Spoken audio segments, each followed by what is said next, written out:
We are your home theater and AV questions answered. This is AVRant. Want your home theater or AV question answered by Tom and Rob? Send it to question@avrant.com. Welcome to another edition of AVRant. I'm Tom Antry, and I'm here with Lee Overstreet, pinch hitting once again on AVRant. I am excited. I like being here. That's Thank right. you, Tom, for having me. And it's nice to talk to you. It's usually me and Rob. And so you and I together probably going to raise the rant level of AVRant. There's a big part of me that wants to answer 0 questions just totally wreck Rob. Just rip into everything. No questions this week. No questions this week. Just solid I just want anger. to talk about Gurinder's niece. Non-stop for 2 straight hours. About how I don't like being used. Tricked into promoting her book. How dare she? A person who writes books definitely doesn't want to talk about books. No. And Lord knows, I'm married to a librarian. I don't want to talk about books either. Clearly, my wife won't want to talk about a 12-year-old writing a book. No. That is totally not what she does at a middle school library. No. Not interested. How you doing, Lee? I'm doing okay. My consciousness at the moment is totally artificial. It is coffee. I am 100% coffee powered right now. Yeah. Heather's not feeling too good, so I get a little edgy. We didn't sleep so great. My lady's not feeling good. Oh no. Lee's a doter, in case you're wondering, people. Yes. Lee is a doter. Like Lee is stuck in his wife's gravitational pull. Well, you and bet, wherever she goes and whatever she wants, Lee is just like an electron around the nucleus, just trying to make everything happen that the nucleus needs. You should have seen the cute little cup of tea she got earlier and the perfect homemade bread toast with Marmite. I respect that. Yeah. I respect that. Because we're making that woman better as fast as possible. That's right. Lee's like, I cannot survive by myself. No, I can't. I need to die first. I've been promised that men die early. Right. And I need to go out first. I'm a good bit older than her, so that's how it's going to work. Her and her sister have plans to be like old ladies that live at the beach or something after I'm gone. It's always nice to know that your wife is already making plans for post you. Honestly, I kind of respect it. She just likes one look at you and goes, yeah, he's not going to make it. I'm going to have plenty of good years left. Oh, yeah, like a lot, man. She really needs to. She could buy a whole 30-year mortgage after me, I'm sure. All right. Well, that's good. It's good to have you back, Lee. And yes, it is usually me being gone and Rob and I will be gone in a month or so. The family's taking a vacation to Ecuador. Oh, wow. So Ecuador. Yes. Oh, well, I'd start asking you why and what you're going to do and all that, but then we're into a 4-hour podcast. Well, the why is because my wife wants to go out of the country, but we only have a week.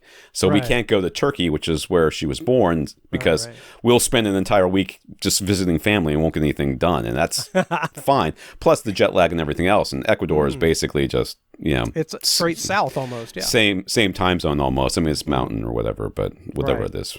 But, it'll be a lot easier. It's a shorter flight. I think it's 4 hours, and there won't be the jet lag, and there's going to be a lot of altitude differences because it's got mountains and stuff. But we're going to power through, and we're taking all the kids. My son's going to college, so it's still his last hurrah. The last time I'm going to take him on vacation if I can get away with it. Oh gosh! Wow, time is flying. Really? Yeah. Yeah, so Ecuador. We have a friend who grew up there and has family still there, and hopefully we'll have a little bit of support that way. But we like traveling abroad and like doing things that most people will go, why would you do that? So no, that one sounds fun. Are you going to stand on the equator? Are you going to? Yeah, we're going to do that. She's like, it's super touristy and stupid, but I think we should do it. And I'm like, it's the same thing like going to Alcatraz, right? When you're in San Francisco, no one who lives there, who grew up there, has ever been to Alcatraz unless they took a school trip there, which is exactly how I saw Alcatraz. I went there as a school trip. So yes, as I understand it, in Ecuador, the most famous touristy spot where people stand on the equator is actually not on the equator, and you need to get out your GPS and walk like a few hundred yards into the grass or something. So note that. Yeah. Because everything is fake, Tom. Everything is fake. Stupid Americans don't know any difference. They don't care. They don't care. They don't care. They're just this is AVRant, the podcast that may or may not answer your home theater and AV questions this week. Get your question answered. All you have to do is ask. You ask by emailing us at question@avrant.com. You go to avrant.com and listen to our previous podcasts. Facebook.com/AVRant podcast, YouTube.com/AVRant, where if you're watching us now, we are simply a logo. That's right. Just a logo. I wonder if it will pulse, like when we talk. Oh, I hope so. I like it to have a pulse. We seem alive. I don't think it will. I think it'll just be a static logo. You'll have to let us know in the comments below, which I will absolutely 100% not read. Let's see. If you want to contact Rob directly, contact Rob at avrant.com. His Twitter is at FirstReflect. I'm Tom at avrant.com. My Twitter is at avrant_Tom for now. I don't know how much longer Twitter's going to last now that Musk has gotten his hands on. Well, you'll have to be verified and pay $5 a month. I honestly don't really. I mean, based on how much I tweet, it's going to come as a huge shock that I don't really care what happens to Twitter. Yeah, I'm not about to pay a penny for any social media. That's for sure. Yeah. I don't think that'll happen. Actually, I think. Do you want to give out your contact information in case anybody wants to get in contact with you? Well, what I normally do is use my Twitter account, and as far as I know, it will still exist for quite some time, and that's at Lee Overtweet.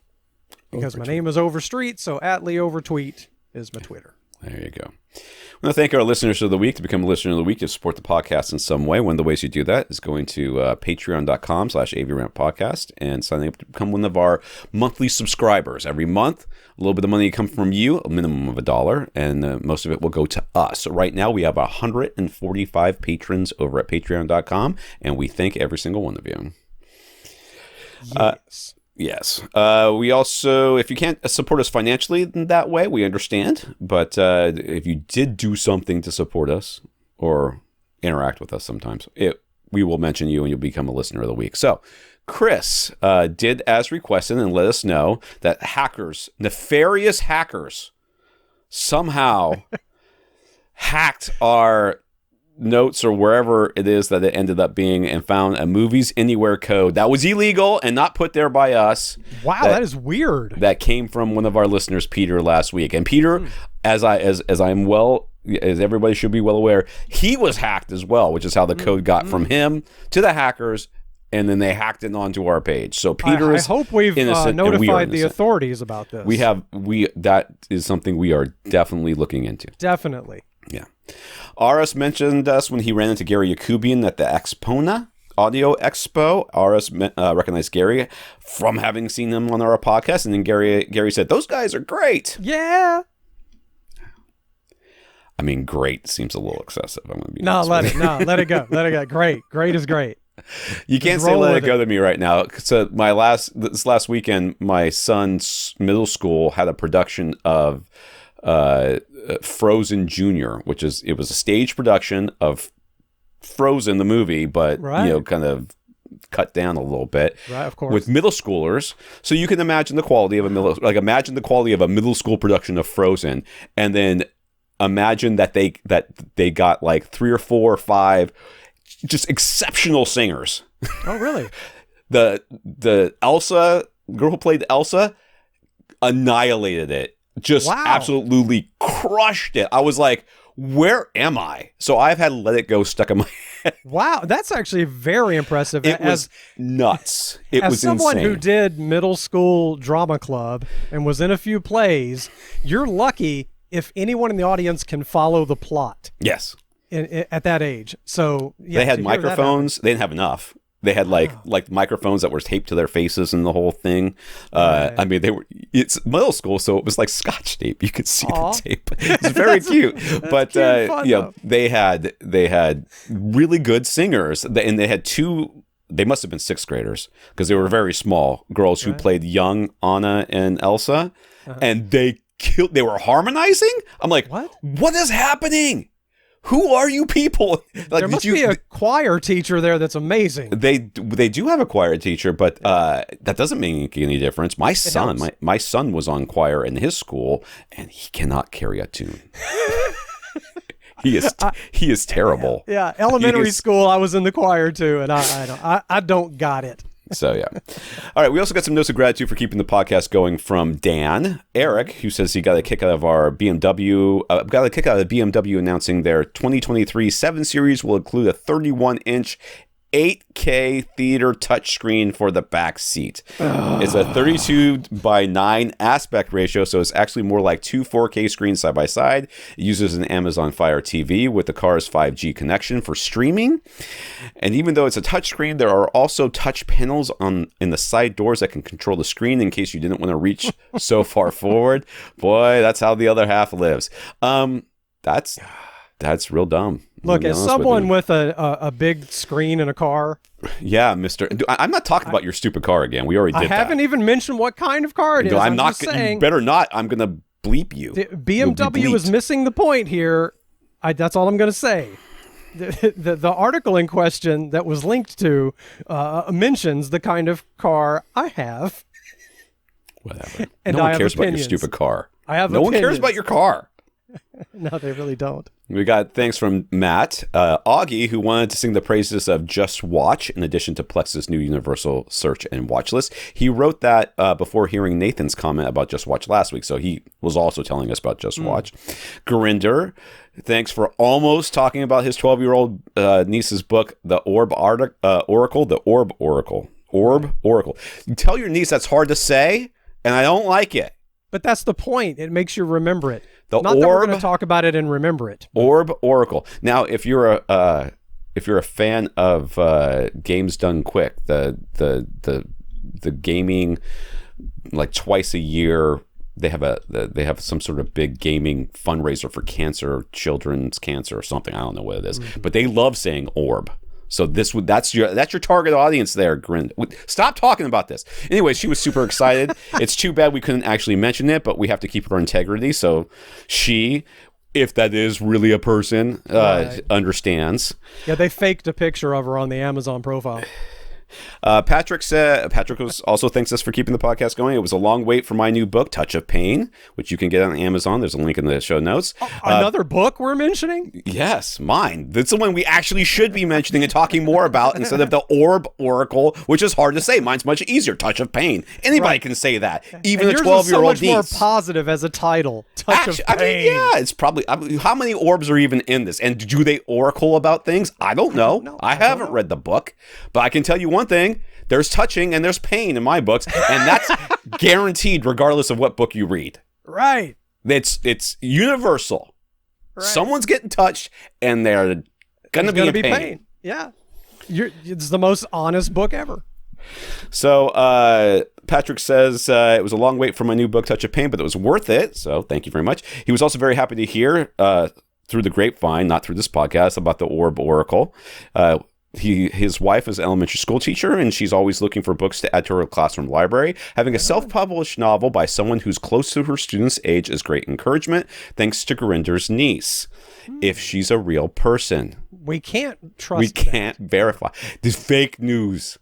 And we also got thanks from Aras. So that was very long, but let me put it back together here for you. So notes of gratitude for keeping the podcast going from Dan, Eric, Matt, Augie, Gurinder, Patrick, and Aras. Thank you guys and gals, if you are gals, I don't know, for thanking us.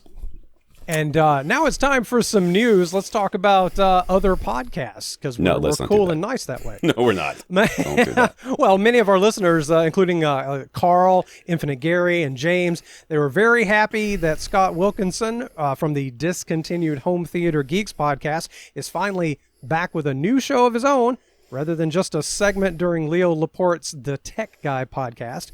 Scott's new show is called AVS Tech Talk, and is being released in partnership with AVS Forum. It will be available twice a month on AVS Forum's YouTube channel, with the first episode just posted on April 26th. Once again, Scott is talking with industry professionals, starting with Joel Silver from ISF and Dr. Sean Olive from Harman. That's good, because if he was just reviewing the comments and advice given on AVS Forums, I imagine it would just be a long, slow sigh into the microphone. It's like especially an Avius Forum YouTube channel. The comments there are just on a different level. I'm just so useful. So helpful. Very helpful. Blue Jeans Cable finally has ultra high speed HDMI cables available, but they're not quite what we expected. The Blue Jeans Cable Series 4 cables are being sourced from Elga in Indonesia, and they're only offering 1 meter, 2 meter, and 3 meter options, and no other lengths. Prices are low, $12, $18, and $22 respectively. Well, so is there a reason that we're so excited about Blue Jeans Cable and their new cable? Blue Jeans in general, there's a lot of faith that whatever they put out, whatever they say that the cable will do, that's the bare, that like it will absolutely do that and more. Right on. So the fact that these lengths are kind of low compared to maybe what we might expect, only up to 10 feet basically, means that they are being conservative once again, at least in my mind, with their estimation. Now, the hardest part about making something overseas, and I've talked with many manufacturers, and this is the biggest deal, is quality control. And making sure that what you get is what you asked for. And the fact that this has been a little while in coming, and that they're starting with fairly conservative lengths, makes me think that that is the issue. They are making sure that they have ensured that this supplier they're getting them from meets their standards. Now, the fact that they're cheap on top of it, which honestly Blue Jeans recently has not really been known for, you pay for that quality from Blue Jeans, means that they're kind of balancing both things. So I am tentatively excited about this. At least if I was going to buy a 3 meter cable, I would $22 from Blue Jeans. That is exactly what I would do. Sounds like a safe bet. I agree. Yeah. And plus, they could just be having trouble with our very unprecedented times. Various factors have played in. Moving on here, Emotiva has simplified their, is it BasX? Or BasX. You can say it however you want. I'm saying BasX. I like Boss. Every time I see it, I say it differently. BasX, amplifier pricing. So they simplified that and added a new BasX A6 6-channel model, starting with the BasX A2 stereo amp for $450. All you have to do is add $50 for each additional channel, all the way up to the $700 BasX A7. The new A6 fills in the $650 gap and provides 120 watts per channel, that's 2 channels driven, or 90 watts per channel, all channels driven simultaneously. With a nice toroidal transformer for the power supply, signal-to-noise ratio is 112 decibels, RCA inputs only though, no XLR, and they added the 6th little blue light. Yeah. So it's lovely and follows the pattern.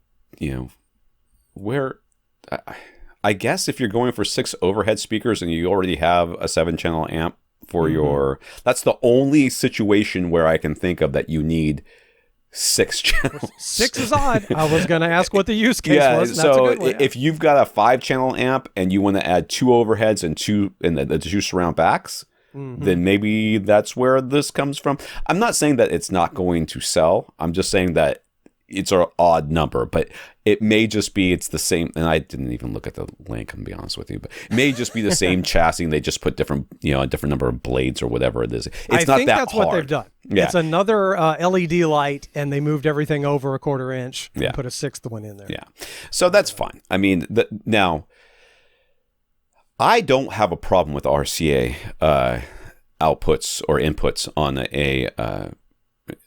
an amplifier, an external amplifier. There's a lot of audiophiles and those type of people out there who look at that and say, "Ooh, it's only got an RCA. That's a problem." Like, really isn't. There's no situation in which you need XLR unless your AV receiver is at your neighbor's house and your amplifier is at your house and you're running 300 feet of cable to get there.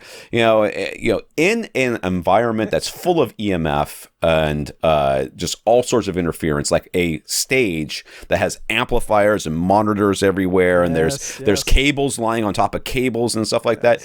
I think the recommendations is 40 or 50 feet. Yeah. or more is where you need XLR cables. Yeah, well, I've needed XLR in my life when I used to do the radio show and we had live bands that were playing in the studio. There'd be a snake cable with 16 XLRs in it and microphone cables and headphone cables and all kinds of amplifiers and all kinds of interference. If you didn't use XLR, you would not. And plus, it holds on better. It has a little clip. Right. So that's part of it, too. And it's just an expectation in the whole separates world to see XLR, but it doesn't make a difference in your living room. No, it doesn't. It makes zero difference. I don't care what. Like, I don't know how many times I haven't really corrected people on Reddit because there's no point in doing that. But whenever I see somebody comment and they're like, well, if you connect by RCA, you're going to lose the benefit of the XLR. I'm like, what is that? Can we delineate? Can we be more specific about what's a balanced connection? Do you even know what that means? Because I know what it means, and I think that you don't. Because if you did, then you wouldn't care that it was an XLR. Anyways, so yes, I think this is fine. I like, I like simplified pricing. I think $50 per channel just makes kind of sense to everybody that's out there, because a lot of the prices that you're paying is not really going into the separate channels. It's the power supply and everything else. And once you already have all that in there, just adding a couple extra channels shouldn't cost that much. So it's kind of nice that they're doing this. So, yeah, it feels honest and fair, heaven forbid, in the audio world. I like the idea, by the way, of a neighbor having control of what I'm listening to. Because we've had neighbors, I think, inadvertently connect a smart TV to one of our open Wi-Fi, and I like to just play random things on their television. So that's always fun. So I test a lot of wireless headphones at home, and it is shocking to me how many open networks there are around my house. Oh, really? Like, I can connect to your TV, I can connect to your printer, I can connect to so many things from my house. And I'm just like, no one's doing anything about this. Now, I haven't tried, so there may be passwords or anything else, but the passwords are usually either 12345 or 0000 or password 1111. Yeah. So the passwords for like these devices are usually pretty standardized, and nobody ever changes them because they either can't or they don't think they have to. It used to just be admin and admin. That was the username and the password. Right. But now they do put a serialized password on most things like routers and stuff. So, but I like one open Wi-Fi for plausible deniability. Right. Wasn't me. Guy across the street must have done that. That's right. Via Karl, another piece of news from Karl. AMC has announced a deal with Symfonisk, I suppose is how we're pronouncing that. So many terms in the AV world where I don't hear them said out loud anywhere. No, we don't. And I have to just guess what they want it to be. So Symfonisk is how I'm saying that. They're founded by Barco to upgrade 3,500 movie theaters in the U.S. to laser projectors. They already use laser projectors in AMC Dolby Cinemas, AMC Prime, and IMAX with laser theaters. But this $250 million deal will upgrade regular AMC theaters across the country through 2026. And Karl found it humorous that the CEO of Symfonisk claimed, "We're giving moviegoers the laser difference that you can only get in the cinema."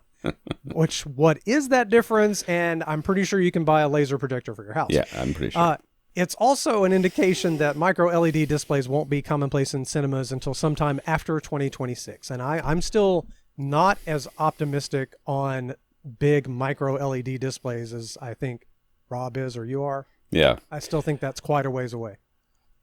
So, yeah, I don't see them being in cinemas for even longer than before they get into homes, if that makes sense. Really? You think that way? I would think the other way around. And the reason is because it's insane how close you sit to those big screens that you can sit. Like the very front row sits insanely close to those screens. And if you've ever had to do that, I remember I saw, I don't know if it was the first Batman movie or the Crow.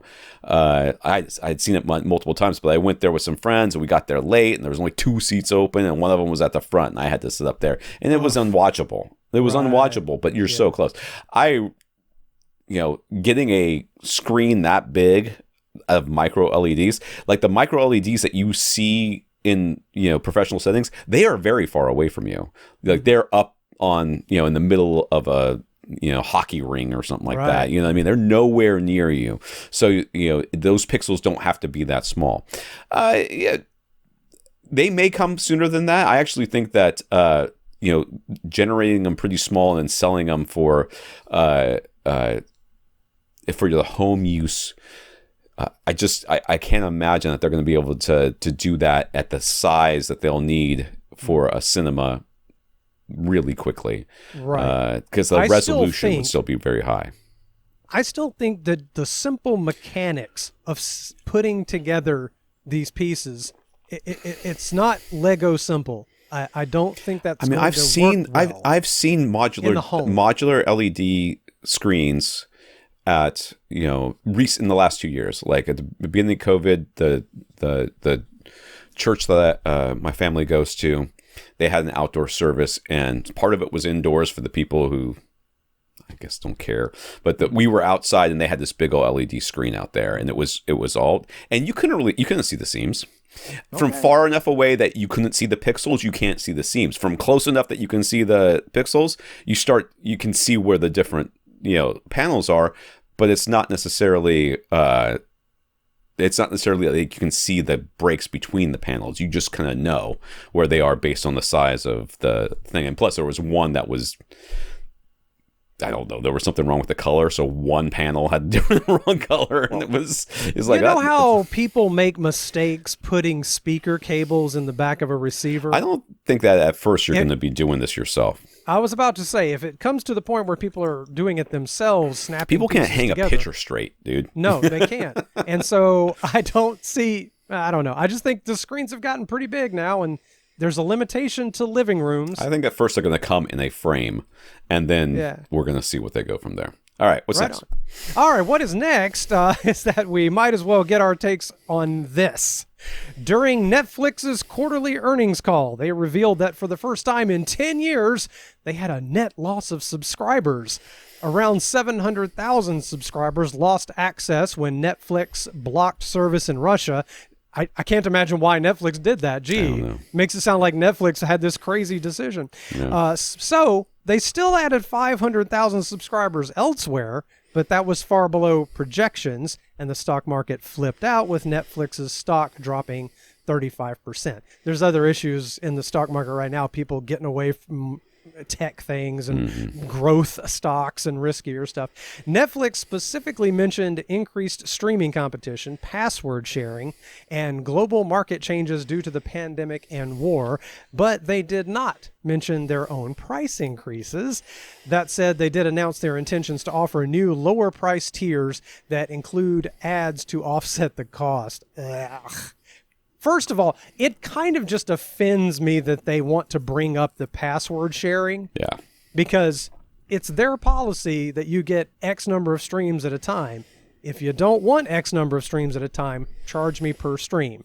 Right. But don't talk to me about how mom gets to use the password. If you can't, okay. If you're going to be all crazy about the number of streams or the password sharing or whatever, then what you just said is correct. I only need one stream for this house, or I need to have one login. So my login can stream in the home theater, and then occasionally I use my phone or my computer to do it. Almost never my phone. Like once when I was traveling, I used my phone. Right, yeah. But my computer I will sometimes use if I'm sick, and I'm which hasn't happened in a couple of years, but when I got knee surgery, I was lying down and I was back in my bedroom and I was streaming. Still, same password, same account. Never. I didn't need multiple households to have it. So if you're not gonna, but in order to get certain levels of service, which is Atmos and 4K and everything else, you end up giving me 5 or 4 streams. Well, need those.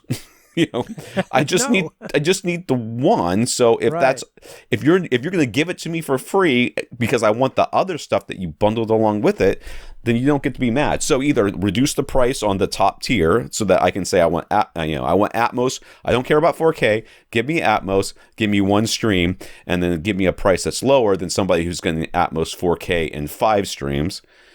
Or stop complaining, you big whiners. Exactly. I didn't like that part of what they mentioned. Now, mentioning increased streaming competition, that is just absolutely true, because we're hitting a point now where a lot of us are saying, wait a minute, Why am I paying for 5 things? Almost everyone I know has started bouncing between services as they want to watch certain shows. That's exactly what's Almost happening. everybody I know has done that. I haven't started doing it yet, but my wife's talking about it. I've managed to keep her in the ecosystem that I currently have because I'm watching shows on all the stuff that we have right now. I started watching Open Range on Amazon Prime. On Hulu is what she watches a lot of stuff on, including Saturday Night Live and a lot of the family shows. Disney, I'm on Moon Knight, and then whatever's, I'm really looking forward to Miss Marvel and some of the other things that are coming out. And then we have Netflix, which I and just about everybody watches, including my wife. She watches the Great British Baking Show, whatever the heck that thing's called. And then there's a couple of shows that she watches on there periodically. Yeah. But she wants to watch Ted Lasso, so she's like, we should drop one and pick up Ted Lasso. I'm like, I don't know about that. I do want to see it because we have the Isaac Asimov, was it what's the name of that Foundation series is on there that I really want to see as well. And then of course there's HBO Max one, which I wouldn't mind getting so I could catch up on all the terrible DC movies they've put out since the last time I watched a DC movie. But we have HBO Max. But the real problem I have with this is the assumption that you can never not have more subscribers. You realize there's a finite number of people in the universe. Yeah, there's a point where you're just done with people. I mean, you can't grow year on year, on and on and on forever. That's sort of the idea. This just seems like you can, if at any point you say, okay, we've kind of hit max capacity, now we're making a lot of money. And they're making a lot of money, I think.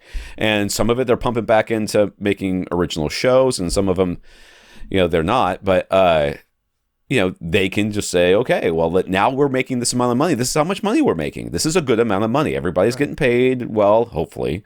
And, the shareholders are making money. Everybody's making money, so shut up. But no, there's always got to be more. So that's the weird thing about the stock market is that it moves based on huge investor groups, retirement accounts and things like that. And people move stuff around. People that are in charge of these things, they move stuff around looking for earnings constantly and growth constantly. And you can't really blame them. They're being tasked to make money out of nothing half the time. And so, this regular people don't think about companies in this way. Yes, I agree. That's not how regular people think. Netflix is a successful company, and circumstances are what they are. So they're not going anywhere. But we all, like you say, are starting to make decisions. You watch them claim 700,000 new subscribers if they ever open everything back up to Russia, because they absolutely will be like, we had 1.5 million new subscribers this quarter, and we're like, yeah, but 700,000 of that was Russia, and then however many extra people. Exactly. All right. Yeah. Now, we have comments. Chris, Rob said he's never seen a Samsung TV that doesn't include an optical audio output. Well, back in 2011, Chris's sister had a 32-inch Samsung LCD with no audio output jacks of any kind, not even a headphone jack or RCA plugs. It was a real pain when they tried to add a soundbar to it. Chris had to get an HDMI switch with audio extraction. First of all, just get a different TV at that point. It's 2011. Yeah, I'm sure we can find... Okay. You can there's always going to be some way of proving something that we say wrong. There's always going to be the exception or whatever. Sure. But come on. Yeah. Okay.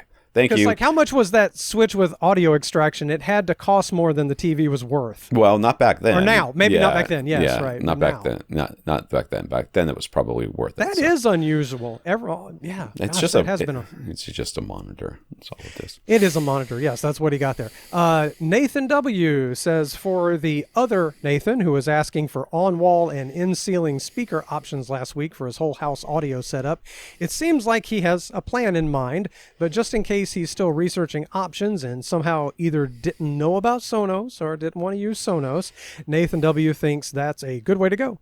And to bring the price of a Sonos system down, if he just wants background music, It's actually often more pleasing to just have that playing in mono, not stereo, so that can cut the cost in half, and that's true if you're just in the kitchen or something. No need to run wiring since Sonos is all wireless, and no need for separate amplifiers. That's convenient. Don't forget about IKEA's Sonos offerings, he says. In particular, if you want on-walls, they have their Sonos Symfonisk picture frames, which look really cool, but everybody's just going to leave the cord dangling down. I just know how people are. People put things on the wall. Oh, it's very stylish and pretty, and then there's never any wires on installs for the TVs and speakers on any website or no. HGTV show. It does not exist. It's not a thing. I've seen so many nice houses with TVs say always mounted above, way too high above a fireplace, and then a wad of cords coming around down the mantle, down the side of the fireplace to some awkward shelf with some sort of cable box or something. Like, it's been going on for ages. Yeah, it's all. And so now I think we can move on to actual questions and answers. Are we doing that this week? I thought we were just going to talk about what we were talking about. We could, but we'll call it questions and answers-ish. Okay. Okay, so starting with last week's leftovers, Ryan has moved to a new house, and it's got a dedicated fully light-controlled media room that's 13 by 19 by 9 feet. His priority is movies. He might do a little bit of gaming, but 4K 120 and VRR really aren't important to him. He intends to sit 10 feet away from eyes to screen. He might add a second row in the future, but for now, it's one row of seats. So 10 feet away, one row of seats. Gaming, not a big deal. He's got a budget of $8,000 for all of the gear. He already owns 2 pairs of Sonos in-ceiling speakers, so he'll be using those for his overhead channels. He's thinking he'd like a 7.2.4 setup. And he likes to sit about halfway when he goes to a movie theater. So he'd like an appropriate size screen. I guess he wants the halfway to the screen feel from the movie theater. And a focus on getting the best movie presentation he can afford. He only asked about electronics and speakers. It wasn't clear from his email whether he's already budgeted separately for acoustic treatments of any kind. So his priority is just make me feel like I'm in a movie theater. I've got $8,000 and go. So the first question is silver ticket screen, right? What size? So silver ticket gets mentioned a lot. Right, it does. We mention it a lot because it's value per square inch. Basically, it's very inexpensive. You have? I think I have one. Tom, is there I'm looking behind me to see if if it has a label on it, but it doesn't. I'm pretty sure that's what I have. Maybe there was like a bug flying around you. No, 120 inches is about probably what you want, and the reason is because at 10 feet, that's going to give you somewhere like in the 45 to 50 degree field of view in that range, and that's big. That's bigger than I like. Yeah. And it's bigger than most people like, but most people don't prefer to sit smack dab in the middle of a movie theater. So the way that you would know this for sure, and we talked about like counting tiles on the ceiling and all those other possible things that you can do. There's a lot of different ways you can go to a movie theater, sit where you want to sit, get the image that you want to that you think looks good to you, and preferably go to a screening, and maybe it's not even a movie that's all that popular, or maybe you duck your head into something that before you go see the movie you want to see, something that's like, you know, on its way out or something like that, and then just get to that size. You're like, this is the size I want for my home. This is how big I want it to be. And then there's lots of different ways you can do it. You can count the ceiling tiles, count the tiles up, count the tiles across, and then that's the ratio from, but you'll be 10 feet, so you'll only be 10 feet from there, and then whatever that side measurement is, how wide you want your screen to be.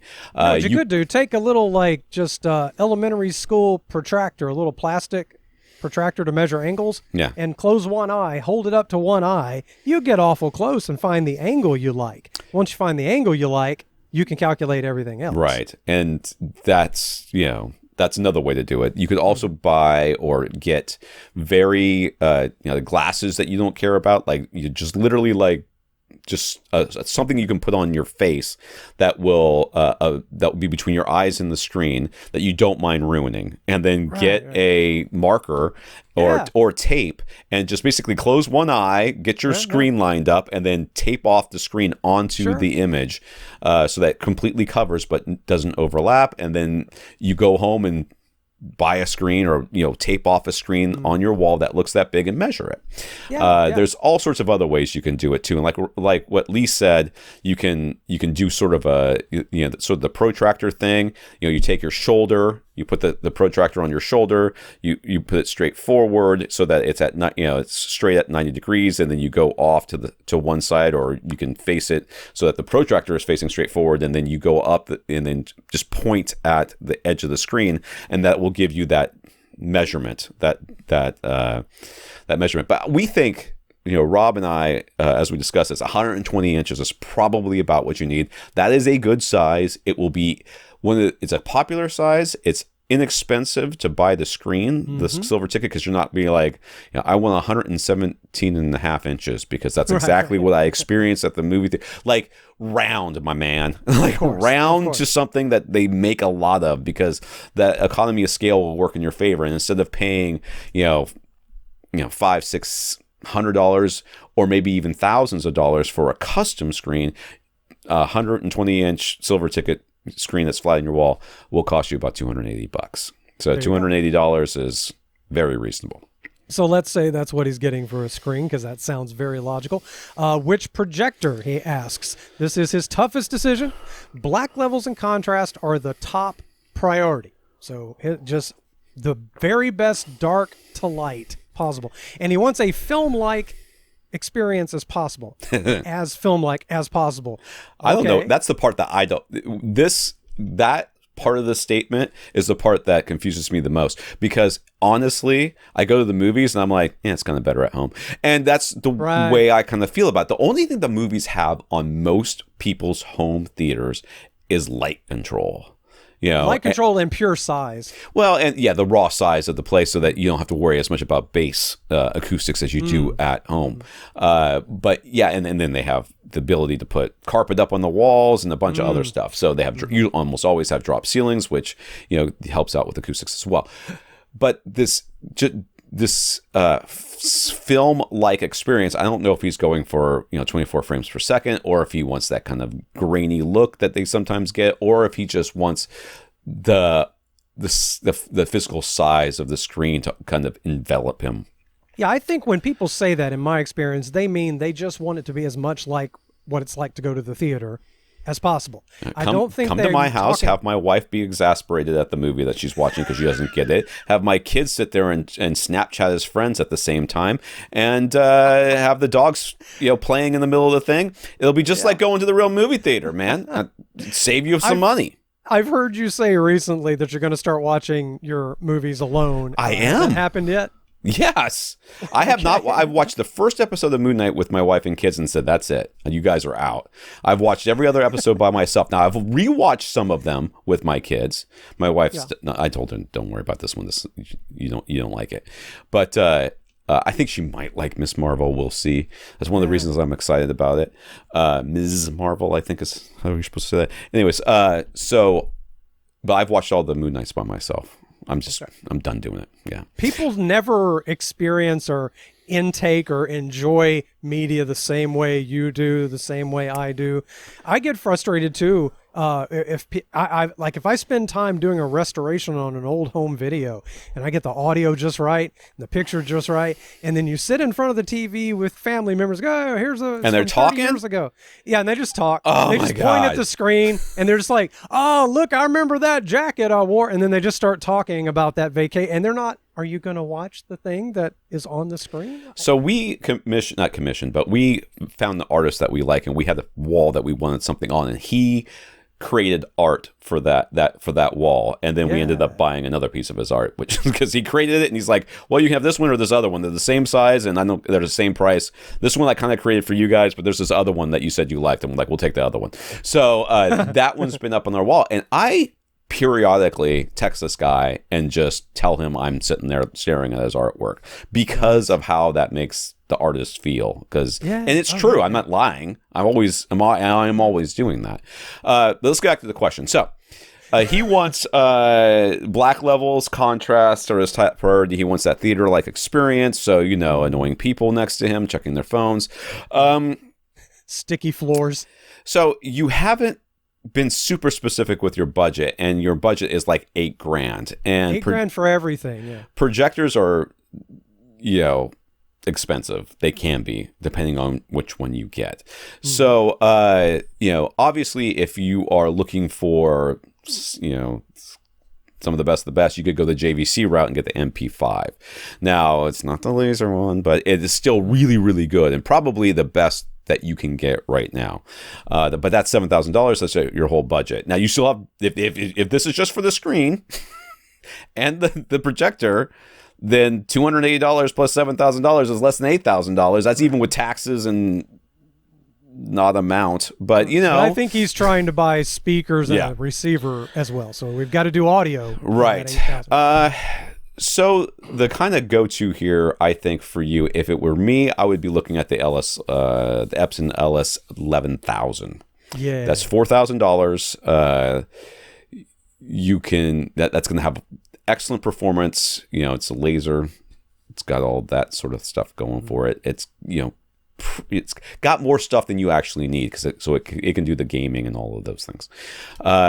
If you want to save $1,000, you can go down to the Epson 5050 UB.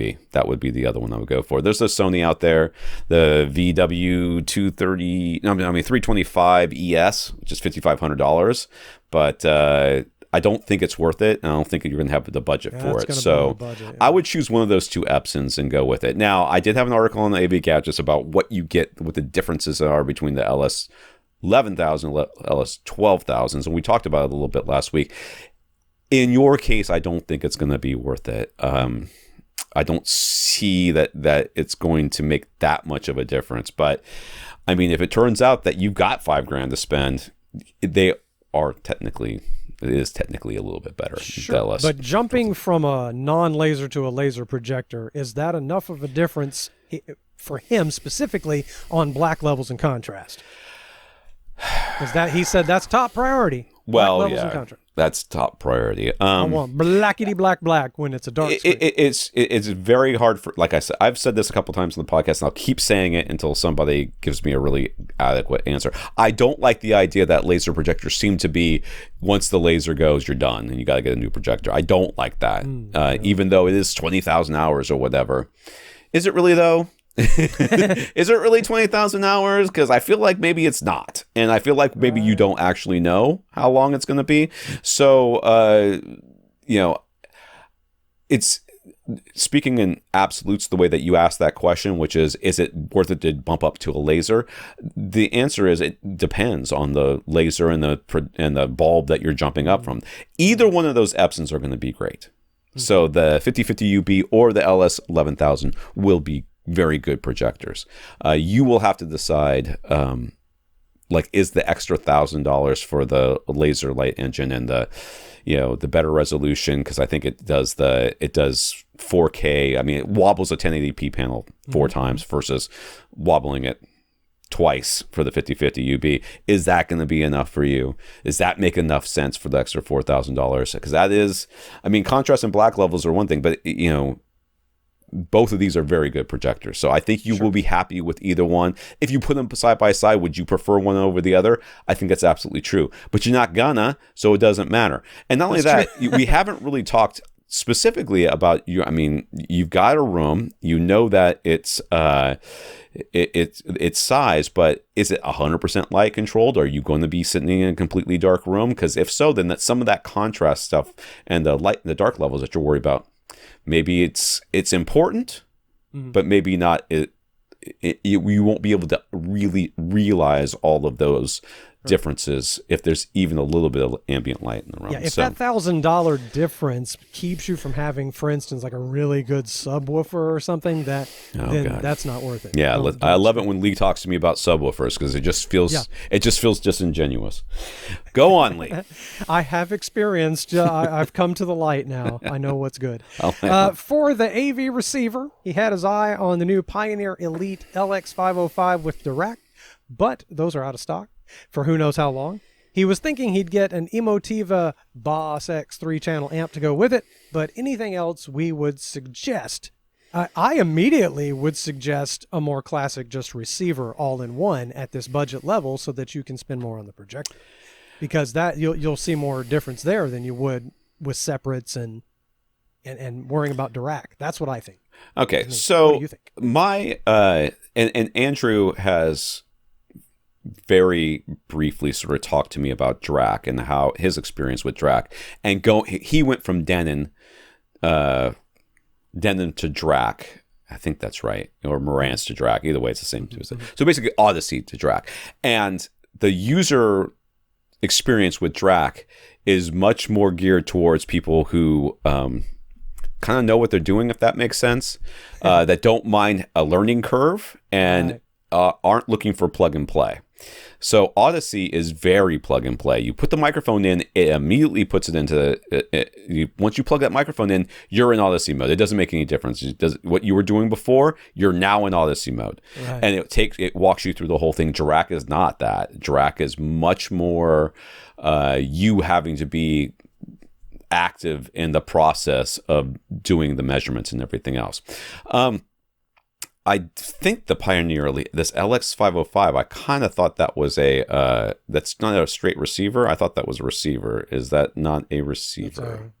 Good question. I'm gonna have to look it up real quick because I didn't Google it beforehand. Yeah, it looks like a receiver.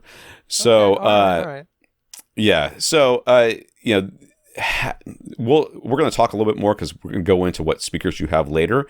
So from the perspective of ease of use and everything else, I think I would go with a Denon or Marantz over this Pioneer Elite. That's mine. If you really want to get extra amplifiers, or you need them because you're having I think he wants a 7.2.4, right? So you may need them. I'm telling you, I went down the same rabbit hole you probably went down, which is... Yeah, I've heard you talk about that. I just need 2 extra channels for my surround backs or top middles, or my top rears. I don't remember what they call them. And then, well, if I'm going to get 2 channels, I might as well have it at the front. If I'm going to get 2 channels at the front, I might as well get 3 channels at the front, and then it just kind of snowballs from there. Right. Just stick with getting the 2 channels. Just stick with getting the 2 channels in the back. Your theater is small. So unless, 13 by 19 by 9, I don't know I do know because I read forward, but everyone else who is going to ask a question about a similar sized room, your speakers are not that power hungry. They just aren't. They don't exist. Do you have Magnepans? Are you looking at true electrostatic speakers up front? Because even then, you're sitting 10 feet away from them, less than that, because they're in the room a little bit, and maybe they're off to the side. So maybe it works out to be between 9 and 10 feet. You don't need an amplifier for those speakers. So get yourself a cheap 2-channel amp for your whatever the overhead speakers that can be powered by them. We recommend Fosse all the time. So get one of those Fosse amps. I don't remember which one it is, but I'm sure Rob will have a link in the show notes. So get a cheap Fosse amp and go with that. I have the Dayton audio amp that was $100 when it came out. I think the Fosse amp is like $60 or $70. So don't spend more than that on an amplifier for what you need, because your room is too small. It is just literally too small for you to need an amplifier in here. So don't do that. Right. It's all about balance when you have a budget. Oh, and Rob did have a recommendation for a receiver for you, and that was the X3700H from Denon. $1,300 for accessories for less. If you want to get something, if you want to get it direct from Denon, you can pay $1,600. I think that is, So whatever. I don't know why you would do that when you can spend $300 less. Get it from accessories for less. I've had a great experience with accessories for less. Nothing went wrong. Everything worked perfectly. Receiver was perfect. So yeah, highly recommended. Okay, so speaking of subs earlier, for dual subs now, someone's been listening. Yep. He was thinking the Monolith M12 V2, $800 each. If the budget is too tight, he might start with one and add the second one later. Sound good? Now, does that sound like a good plan, or does that subwoofer sound good? Probably both is true. Well, I mean, so will the M12 V2 by itself, one of them, pressurize your space, which ends up being, Rob's calculated here, about 2,200 cubic feet? The answer is it absolutely will. Oh, yeah. Without a problem. Do you need an M12 to fill that room? And the answer is absolutely not. Okay. That's too big of a sub. Okay. Right. And whereas most people or most subwoofer companies I would say, well, it's more sub than you need, and there's all these other. It's literally heavy. It is a heavy, heavy sub. So the M10 V2 from Monolith, since you're looking that way anyways for Monoprice, their M10 will fill this room by itself too. And that weighs less, it costs less. So the M12s are $800 each. The M10s are $575 each. So I'm just saving you money left and right here, Haas. All right? Right. So, and it's physically smaller. It's going to pressurize your space, which is all you need. Okay, I cannot stress that enough with subwoofers. You need linear, which both of these subs are, so that's out of the equation. You need loud enough, which both of these subs are, so you can get that out of the equation. And then you need extension, which both of these subs have the extension down to 20 hertz and below, which is all you need. So getting more of it only allows you to turn the volume dial down. That's what you're paying the extra $225 for per sub. That's a good way to put it.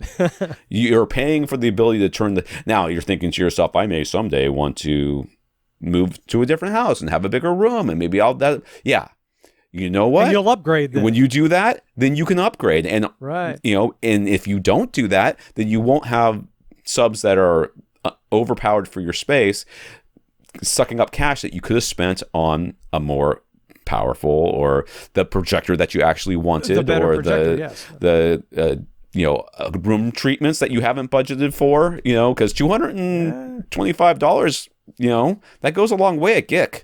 So I would not do that. And he says he needs 7 speakers. SVS Prime series or something else? So I'm going to give you Rob's recommendations here, because I'm fine with the Prime series. I got no problems there. You could also go with Monoprice's offerings. They're getting great reviews. I have not. I asked for a bookshelf, never got it. They're sending me headphones like crazy, but I've gotten no reviews. In fact, I got the headphones in with a Dirac. I've tried those. I haven't started the review. Wow. By the time you hear this, a review will probably be done, but because I'm in the process, but I haven't really started it that much. But so I got no problems with SVS speakers. I mean, I have the Ultras. I think they sound great. I have the surrounds, or whatever they call them, the small ones, the bookshelf, not bookshelves, the smaller ones, and those are fine too. So I have no problems with that. But Rob suggests Ascend. I know we're all shocked. Can you believe that Rob would suggest Ascend? But for once, he's not suggesting the Sierra 2 with the raw ribbon tweeters. The HDM 200 SEs all around cost less than the Prime speakers from SVS, and would be easy to position anywhere or mount on the wall. So the HDM 200 SEs, and they pair very well with the Sonos, according to all reports, including those from the guy who made the Ascend speakers, who says if you're going to put overhead speakers, put Sonos up there. So since that's what you already have, I think they're $1,200 for 7 of those things. It's going to be $1,200 with shipping.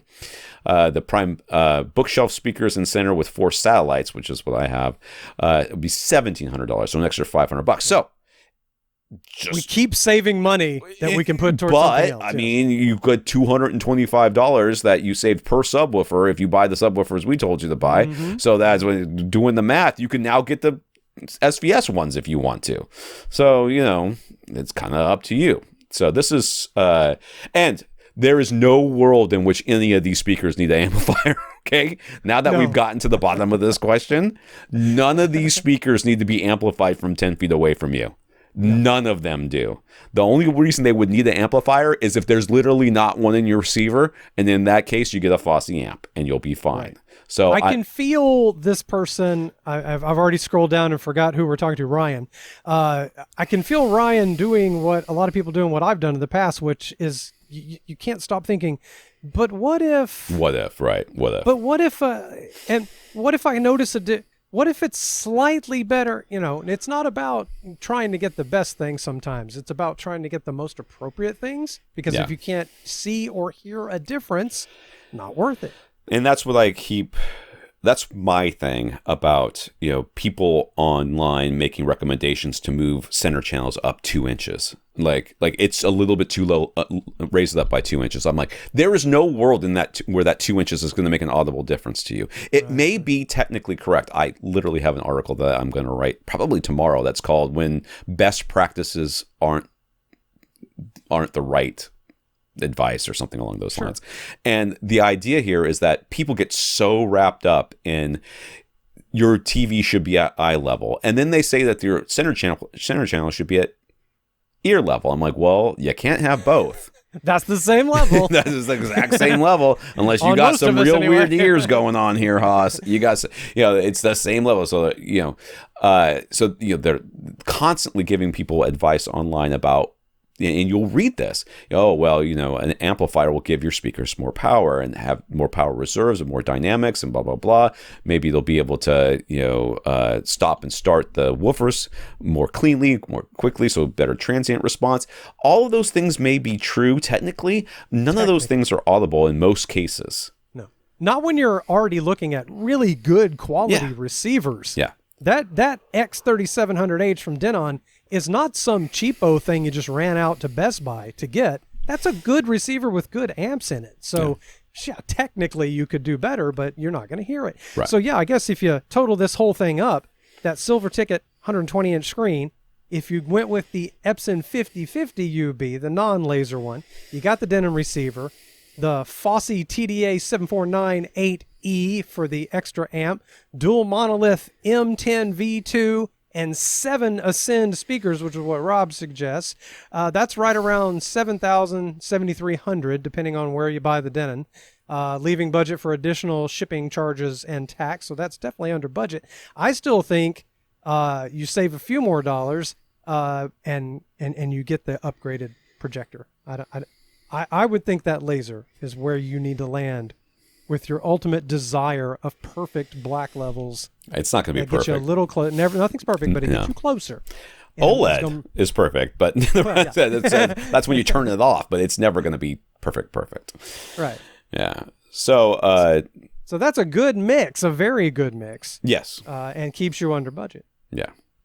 Did you talk about the acoustic treatments? I wasn't listening. I did not. Okay, so Rob also mentioned in here, and like I said, if you do follow some of these recommendations, and maybe you didn't, this $8,000 budget was just for the screen and the receiver, maybe, and the projector or something along those lines, or maybe it's for I don't know, but.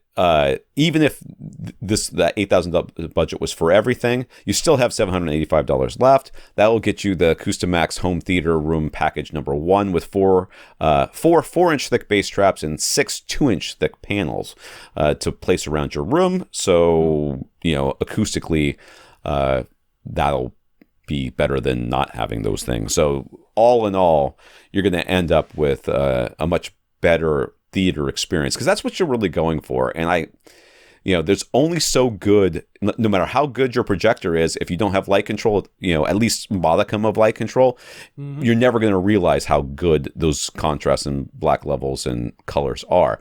If you're if your room's not treated at all, no matter how good your speakers are, you're never going to experience how good those speakers are because your room is messing up your sound. So we have to do the whole thing. It has to be the whole thing. It can't just be the big screen and then a crappy sound bar, because that's not going to be a cinematic experience. It can't be great speakers in a 50-inch TV from 12 feet away, because that won't be a cinematic experience. You got to do the whole thing, and that includes room treatments. So if you're not doing the room treatments, you're not budgeting for the room treatments, we budgeted for you. So have at it, sir. Congratulations, you got a good theater now. Yeah. Raf has questions that are, I don't know, perceptual, philosophic almost in nature. That sounds like me. How big does the dip need to be in your bass frequencies to actually be audible? Would you hear a -5 dB dip? He's picturing a graph, and he's seeing a little dip in the graph. Or does it need to be more like -10 or -20? Yeah, my guess would be if it's regular program material, a 5 dB dip is not much. Well, and that's where it comes down to too. It's like, what are you listening to? Right. You know, it's very hard to understand that you have not heard a thing. that's the thing. Like he's talking about dips, right? And dips are very hard to perceive if you don't know that there's supposed to be something there. Right. Like, and this comes with, when we talk about testing speakers, we're like, get very familiar with a piece of music or a couple of pieces of music, you know, that you've listened to on a number of different environments. You listen in your car, you listen to on your headphones, you listen to in your theater or whatever speakers you have going on in your house. Then go out and listen to speakers and say, okay, this is something in this speaker that I did not hear in my other speakers, or this is something that I should be hearing that I'm not hearing in these speakers, or that I heard at home. Now, why is that? So to say, you know, how much is it going to be really audible? It would depend for me to be more on like, where in the frequency response range is it? Because if it's real low bass, you'll never know it's gone. Nope. You just won't know. But if it's in the middle of vocals, you know, right where people are talking, then suddenly you have a suck out. Well, you'll notice, you're more likely to notice that dip in volume. Or if you're listening to sweeps. When you're listening to sweeps, then 3 dB down, depending on the cue. Now, when we say that, so if you look at the frequency response graph, you know, it's a line that has like some squiggles in it. Now we're talking about having a suck out, which means it's going to have a dip in there someplace. Well, that dip can be a single frequency where it's basically, it just looks like a straight line went straight down and came right back up again and then kept going flat along, you know, along the rest of it. But the Q is how wide that is. So that is how many of the outside frequencies. So if the dip is centered around, let's just pretend it's centered around 200 hertz, right? If the dip is centered around 200 hertz, then it could be a very narrow dip, which means just 200 hertz is missing, but 201 is fine and 199 is fine. Just a little spike. Just a little suck out right there. Small Q, yeah. But a wide Q would mean that, you know, it's deepest at 200, but 199 and 201 are just slightly louder, and then it just gets slightly louder as it goes out until it has like this big kind of trough almost. Right. So depending on the cue, it will be more noticeable. Depending on where it is, it'll be more noticeable. But if you're listening to sweeps, it'll be very noticeable, even with just 3 dB down. 5 dB, for sure, you should be able to hear that with a sweep. And it's funny, and I've done this in my own home theater, you know, testing out sound bars and everything else, and I do it with my speakers sometimes, is I put myself on pure direct. So Audyssey is disabled completely. It's nothing but the room treatments that are in here. And then I'll sit down and I'll listen and to a sweep that goes, you know, either bass or throughout the entire frequency range. And then I'll just sit forward. And the difference especially in the bass response is pretty dramatic. Just scooching forward, just a little leaning bit. Forward, like you're sitting back in your chair. Now your hands are on your elbows are on your knees, and you're leaning forward. So you're forward 18 inches, maybe 2 feet, depending on how tall you are. And that difference can be very significant, and you'll hear the difference there. So how many decibels does it need to be down before you can notice it? Well, it depends on what you're listening to and where it is. You know, we're more sensitive to some frequencies than others. So that's A little spiky dip probably is never going to make a difference. It's almost never going to be perceptible. Right. Unless it's literally no sound there, but at one frequency, you're never going to notice that. But usually there's a cue to it that is wide enough that you can hear it kind of like dip in and out, the volume dip down and back up again.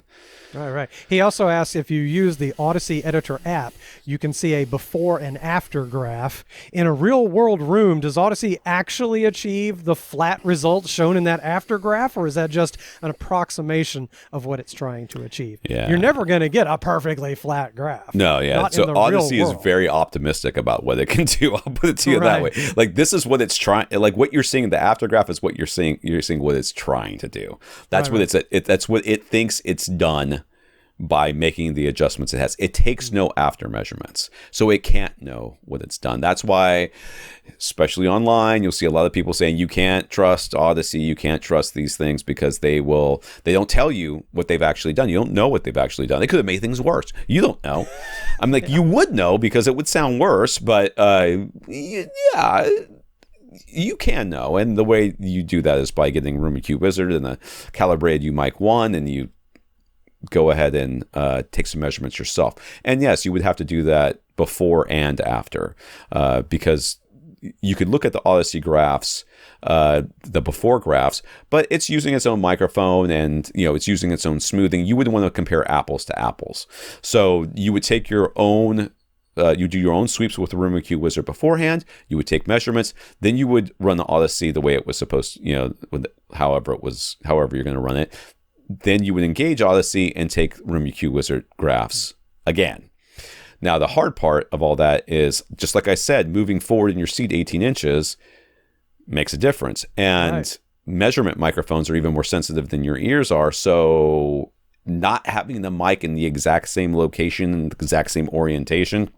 Yeah, it's literally impossible. It's two different mics. Yeah. You're not going to do it. So having Audyssey have its own mic and do its own thing is fine, but you have to somehow do that while not moving the other mic. If you really want to get like an apples to apples comparison, you have to be really careful about not moving that first microphone that you used to take the before graphs. So you can't trust what Audyssey is saying for the after. I personally don't care. I mean, I feel like, yes, as a hobbyist, it's important to me that I'm getting really good sound, and I feel like really good sound is something that I can hear. Yes, absolutely. It doesn't. Does it sound good? Don't invent problems that you can't detect. Well, and as somebody who has had a single subwoofer in a non-optimal room, the problems that I had with that subwoofer were not subtle. The problems that I had with the surround back speakers in that room were not something that I was like, I think I might be having a problem, or somebody online told me I have a problem. It was, I have a problem. And then when I got my second subwoofer, and in the case of my surround backs, when I disconnected my surround back speakers and just ran at 5.1 in that system, I was like, okay, surround effects are much better now. They sound much more convincing. I didn't need to know, or I didn't really care that they were perfectly flat or whatever, because I was going for good sound and that's what I was getting. Now, should we try to achieve the best sound we can? Yes, we should. But at some point, you start making changes that make that line flatter, but don't make it sound any better to you. And if that's where you're at, then you're tweaking for the sake of tweaking, and you're not actually getting anything tangible out of it. And if you got them, go ahead. I was just saying, I wish manufacturers maybe would use a different scale when they show you that graph of the problems with your frequency response in the room and the corrections it makes. Because if, like, I remember when I set up the speakers and subwoofers, and I had like a little 1.5 dB dip, and I thought, holy cow, that's fantastic. Like, I can't believe I got so lucky. It only had to correct a teensy little bit for the bass frequencies on those subwoofers. And but when it shows it to you on the graph, your eyeball sees that little dip, and it looks like more than it is. And so I kind of wish they'd use a different scale to show you, no, this is barely anything. But you can see a 1 or 2 or 3 decibel dip and go, oh no. Specifically, the problem with graphs is that everybody thinks they know what they're looking at because they've seen many graphs before, and they've been told that they can, or they feel that they can interpret them correctly. You should look at most of us, and a lot of times, including me, should look at a frequency response graph and think to themselves, this is akin to looking at an X-ray. If there's a real problem, even I will detect it. Right. Yes. But if I think that there's something that looks, if there is a severed bone, I'm going to go, that doesn't look right. But if I look at something and go, I don't think that looks right, I could very well be wrong. Right. And that's where most people don't go there. They're like, this line is not flat, therefore it is wrong. You're like, your spine is not necessarily as straight as everyone thinks it should be, but that's not necessarily bad. It's just the way people are, and as long as it doesn't cause you pain, there's no issue there. My son, has we are getting off topic, but I don't care. Rob's not here to yell at me. I said this was somewhat philosophical. This question. My son has he has, I wouldn't call it a hunchback, but he has his shoulders roll over a little bit. For years I've been telling him to stand up straight, and he's like, I am. I'm like, but you're not, Blanche. I'm looking at you. You're not straight. And then his climbing coach was like, you need to do these stretches and do these exercises to strengthen these muscles, which will straighten out your back and everything else. So, nothing was working. So we took him into the doctor, and they did some x-rays, and they're like, he has kyphosis. And I'm like, excuse you? What is that? Yeah, what is a kyphosis? He's like, okay, look at this x-ray. What do you see? I'm like, he's got a hunchback. He's like, yeah, but look at the vertebrae. And as we looked at him, he's like, most people, their vertebrae are, square, basically. From a side view, they're basically square. They have a flat top and a flat bottom, and they're square, from the side view. And his are trapezoidal. One side's a little bit bigger than the other, but there's only 4 of them that are like that, and that gives him this sort of arch in his back. He's like, there's a, certain number of percentage of people in the world, I don't remember what he told me, that have this, and of those people, a certain percentage of it causes them great pain. He's like, and he looked at my son, he goes, are you in pain? He goes, nope. He goes, then as long as you don't care about it, there's nothing wrong with you. It's right, just so that's the equivalent of saying, did you see the dip on the graph? I did. Is it affecting your enjoyment? Right. No. Yes. So once I learned that this is a normal thing that normal people's backs do, and it's just the way his back is shaped, I never worried about it again. But most people look at these graphs and they're like, oh, look at this dip right here. I got to get this dip out. That dip's like 2 dB. That's a 2 dB dip with almost no Q. It's very, very small. It's very, very narrow, and it's not in a frequency range that you're ever going to hear unless you're listening to sweeps. And even then, it's pretty questionable. Don't worry about it. It's fine. That's right. And that's where most people make their mistakes when reading frequency response graphs, is that they think that any deviation from a flat line is somehow negative, and it's not. Right. Apply this to your whole life. Yes. Is my advice. Is your dip small? Then don't worry about it. I don't know. That's what I'm saying. A couple of my kids, I don't know, their dips aren't too small. They're pretty dippy. All right. Let's continue on with a question from Dan. And we spoke about the UMic 1 just a second ago. Dan got a new Arcam AVR5 AV receiver. It has Dirac. He's using a UMic 1 to take the measurements, and during initial setup of the Dirac Live software, he is able to enter the calibration file for the UMic 1. But on the very next screen, you're supposed to be able to set the volume and check how loud the test noise will be coming out of each speaker. All the Dirac tutorials online show pink noise playing so that you can adjust the sliders. But when he presses the play button on any given speaker, there's just a super short chirp, no ongoing pink noise. He's made sure the software is up to date, and his Arcam has its latest firmware, so any ideas? And again, just like Tom said a little while ago, you see now the difference with Dirac. It's fiddly. It's a little bit more fiddly, and it takes a little bit more user input. This is one of the things that really bothered Andrew when he was working with his RZ50 or whatever it is from Onkyo that has Dirac Live as well, was that, with Audyssey, it did the level matching all by itself. But with Dirac, he had to fiddle with it to get it the level matching, and that's like the most basic part of this thing. Like, why is that having to have user interface with it? So Rob did some research here, because I certainly didn't do it. He says on some computers, the audio output for the Dirac test tones only works properly if there is a constant audio signal playing.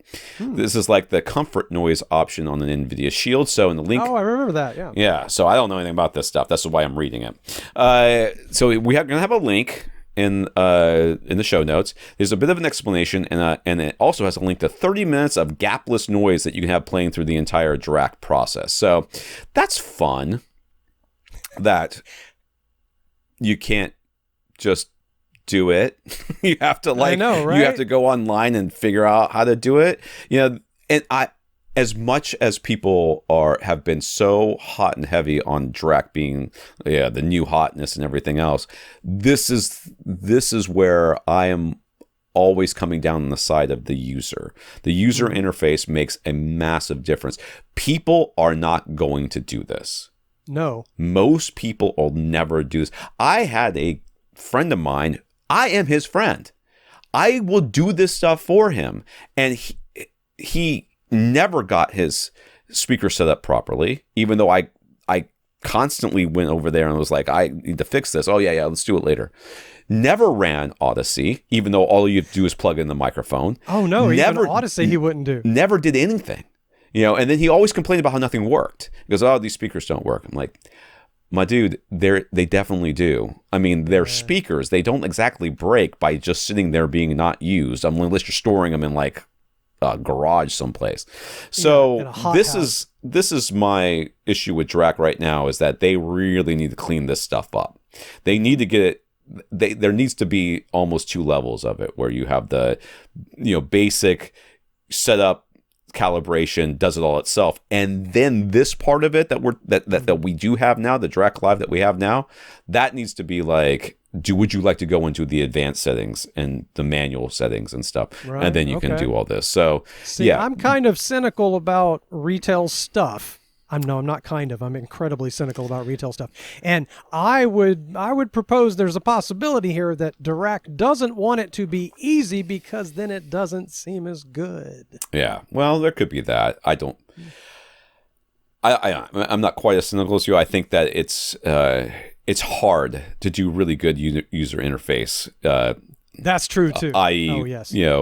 Sofa Baton X1, everybody complaining about how hard it is to set that thing up. Yeah. I think it's really hard to do these things properly, which is why products like, and as much as I hate to say it, Apple products, are as popular as they are. They're not popular because they're the best, because objectively, when they came out with the face recognition thing, I was like I had on my Nexus, my first Nexus that came out in a million years ago. You guys finally did that, and everybody's excited about it. Why did it take them so long? Because they wanted to make sure that the interface was just spot on. They didn't have to worry.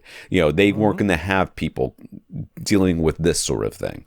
So it's hard to do a really good UI. It really is. And a company like Dirac, which is fairly small still, and certainly hasn't had the funding and the backing that Audyssey has had after basically being in almost every receiver for a number of years, they're just not quite there yet, in my mind. Now, you may love them, and you may think they're the best. Objectively, I think we have shown, and other people have shown, that it doesn't matter what room correction you have, as long as you adjust it correctly, you can make them all sound exactly the same. So all the good ones, at least. So if they can all basically sound exactly the same, then go with the easy one. And for me, for my money, that's Audyssey right now. And there'll be a link to a tutorial. Yes. We'll have links in the show notes. There you go. Justin would like a projection setup for backyard movie nights. Fun. He wants to keep the price low since it's mostly for the kids. He was also thinking it would be best to get a projector with a short throw distance so that he can maximize the remaining yard space, or maybe set it up as rear projection if that's possible. That's difficult, even though it's possible. He came across Elite Screens Yardmaster 2 outdoor screens with a folding frame. About $230 would get him a 120-inch white screen. He wasn't sure if rear projection with an outdoor screen is available. Any suggestions?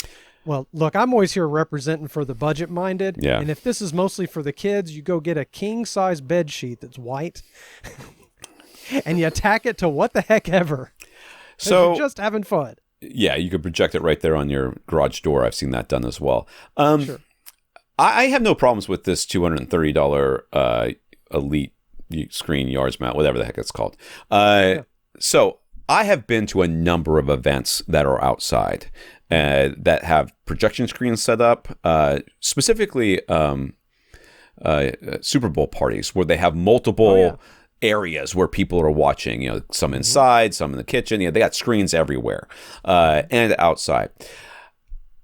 I actually think short throw is a terrible idea. I think it's an atrocious idea, and let me tell you why. The easiest way to protect that projector from getting destroyed outside is to surround it by chairs. Exactly. So put stuff around it. I want something that is not going to be any closer than 10 feet from that screen. Just like we talked about, 120 inches, which is the size screen that you're looking at here, 10 feet away. That's a 45 to 50 degree field of view, which is like mid range in the middle of the movie theater. So you can put a couple of chairs in, like one row of chairs that's a little bit off to the side and in front of it, one row right next to it, another row behind it. Now it's protected, and a couple rows behind it. Now it's protected from people touching it or kids, running around and getting into it because they got to go through chairs to get there. So for my money, they can do that, but they can, but not as likely. Yeah, but if you've got people sitting there or sitting around it watching whatever you're doing, you're much better off. Now, you just make sure the adults are within arm's reaches of this thing, and that's the most important part. Is that you've got that kind of protection. I don't like having a short throw. I definitely don't like having a rear projection. Not only, as we'll see with Rob's notes here, will it cost more, but it also puts the projector out of your line of sight. And I'm not doing that. So the only way that I would allow that is if the projector was like physically inside the house on like a shelf that you kind of built up near a window, and then it was projecting out the window onto the back of the screen. And even then, this whole idea of protecting the projector is not just to protect it, but also to keep kids from doing the little bunny ears and everything else and messing up the screen, the image that you're trying to see. Putting it behind where you can't see it, where you can't have control over it, where you can't, moderate what's going on around it. I think that as far as having an outdoor experience that way, especially with kids, it's a terrible idea. I can tell you're a father of 3 boys. I am. The chaos is real. So let's go through some of Rob's recommendations here, even though I think most of them are terrible. So Wraith Veil rear projection material is available on that same Elite Screens Yardmaster 2 frame, but it increases the price double. So it's $460 for the 120-inch size. For the joy of having the projector out of your view where kids can mess with it, I would not pay double. I would pay nothing. I would not do that. 0 is my budget there. Karl's Place has outdoor screen options. We'll have a link for that. There's a rear projection white, would cost $177 just for the screen material with a black frame and grommets. You'd have to supply your own frame separately. Again, Karl's Place has parts to make simple aluminum tube frames and then attach the screen via its grommets using bungee cords. Sounds like a lot of trouble for not much gain. And Rob says, don't be tempted by the rear projection gray. It's meant for a mirror setup. Shooting a regular projector directly into the back of the screen will result in a terribly uneven, hot spotted image. The rear projection white diffuses the light. Rear projection gray does not. It's basically just a translucent window, so don't get that. I don't think you should get any of the rear projector stuff, but I have made my case. Rob will have links for you for the things that that you may want to do if the rear projection is really what you want to do. I'm telling you, if it's me, I would actually I would almost build a little like a roller or a shelving unit that you're going to put this on outside, and then put like blockers on the side so that, and it doesn't have to be like like plywood or anything, but just physical things that are going to stop things from touching the side of the projector. Several cinder blocks making a perimeter around the little cart holding the projector. Or put those shock collars on the kids, and if they put a little cat thing around the outside so they don't cross the invisible fence. Right. Every now and then a kid gets close to the projector and you just see and they fall down. Perfect. Yeah. Perfect. So he also asks, which projector should he get? A cheap one. Yeah. Yeah. A cheap one. Clearly. He was looking at used or refurbished short throw models. I'm with you, Tom. Give up on the short throw. Yeah. But he was looking at them on eBay since he'd like to keep the price for the projector under $400. He found some that are basically business class projectors with 1024 by 768 resolution. Would that be good enough? Or does he need to increase his budget? Tell us what you really think, Lee. Well, it's just I've seen a lot of where my wife works at a school. I've seen a lot of these sort of business class 1024 by 768 projectors, and they don't do well for anything other than a perfectly matched resolution coming off a computer.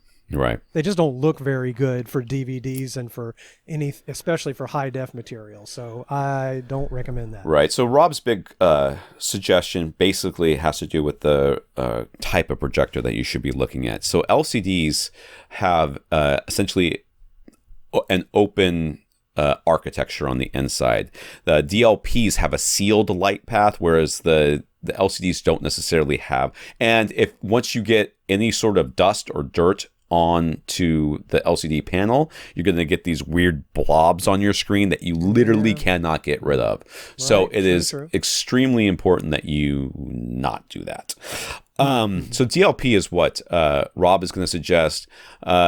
So he says that Epson sells some refurbished. The home cinema 880 is only $470, and it would throw 120 from 10.7 feet away. So that sounds pretty good. That's a 1080p real 1080p projector. Right. And like I said, I think that you can go further back than that. Like, we're still talking from 10 feet away. You're having people that are going to be sitting 8 feet away if you're going to put chairs around it so that they will protect the projector, so to speak. Let me see. BenQ sells refurbished directly, but lots of models are out of stock right now. The cheapest in stock is the TH671ST, whatever. Just rolls off the tongue. It just does. Which would be a great choice, but at $640, it could be as close as 6 feet from the screen to throw 120 inches. So I don't like that one. The Optima H190X could work. It's 1280 by 800 resolution, but compatible with 1080p input, which is what Lee was saying here, that making sure that it's compatible with the input and can accept it and scale it natively is important.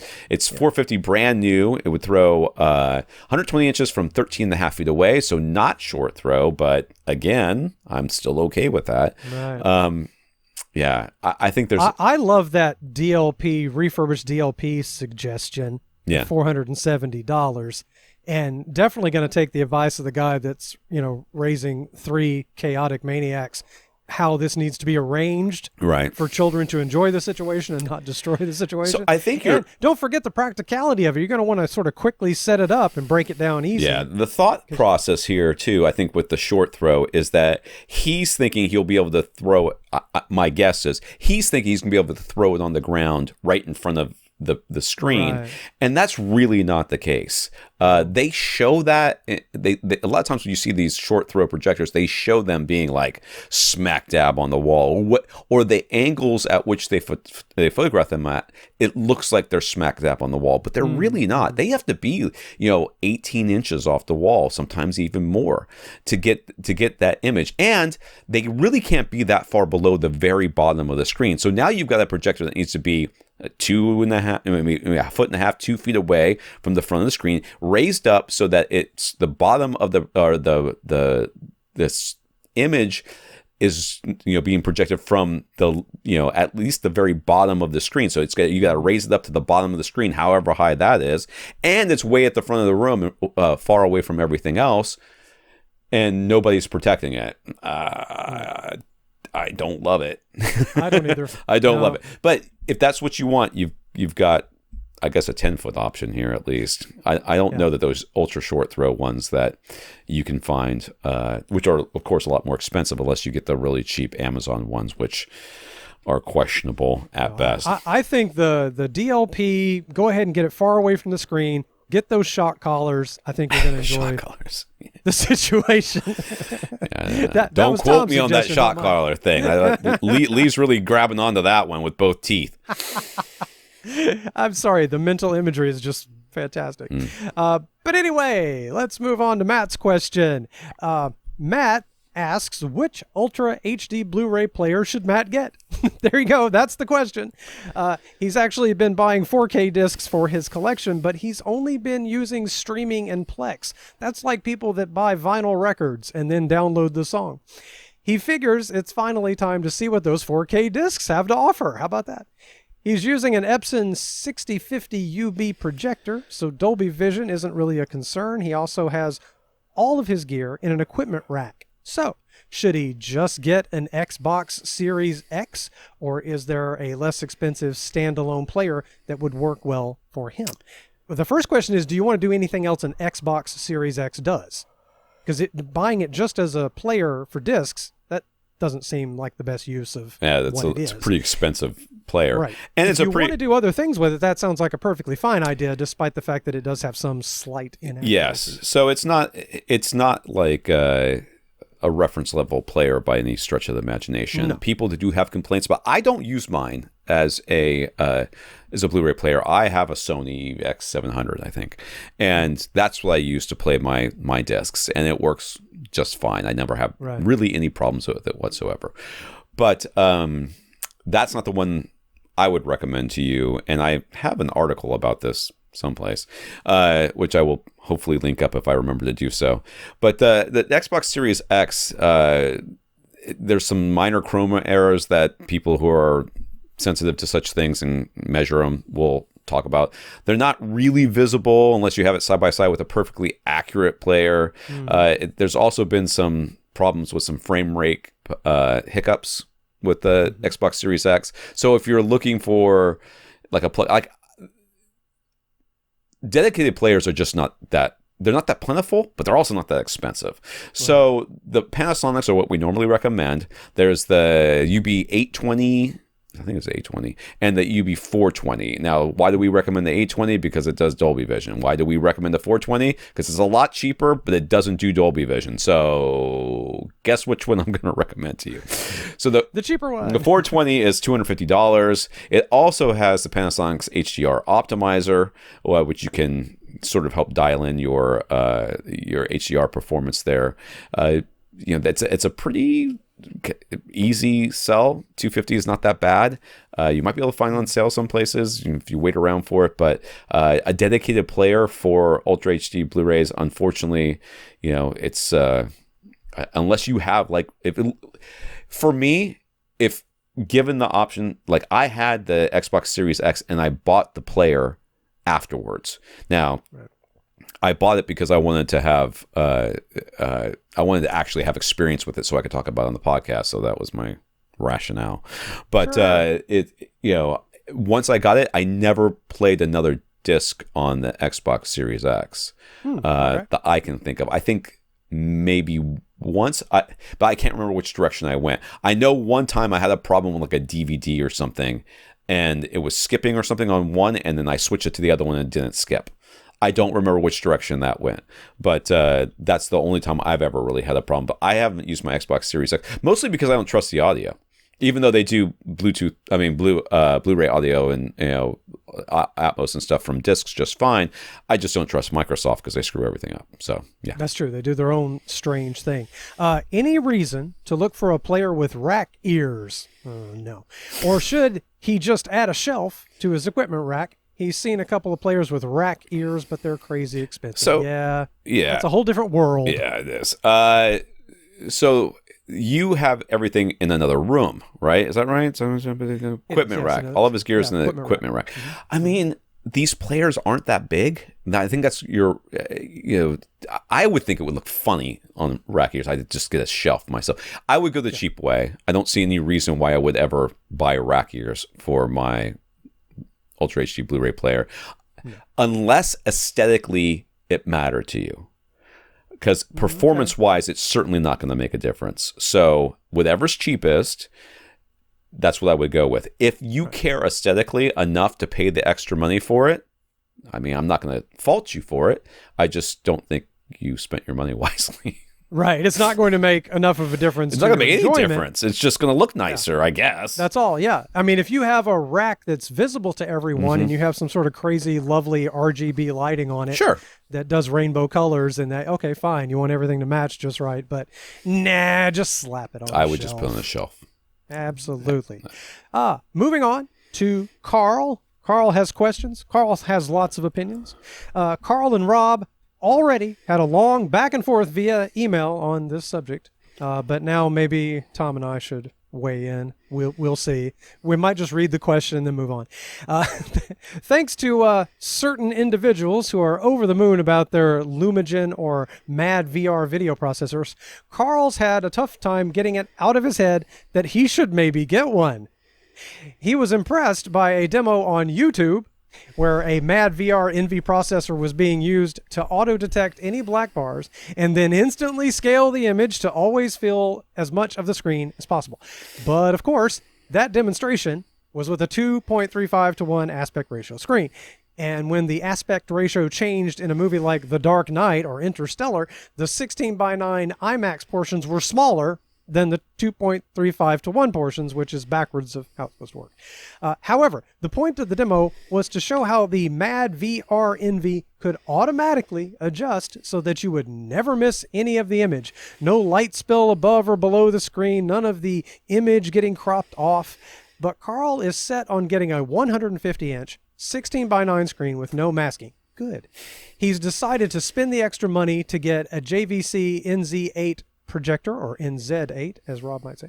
And of course, this is all going in his Vanta Black theater.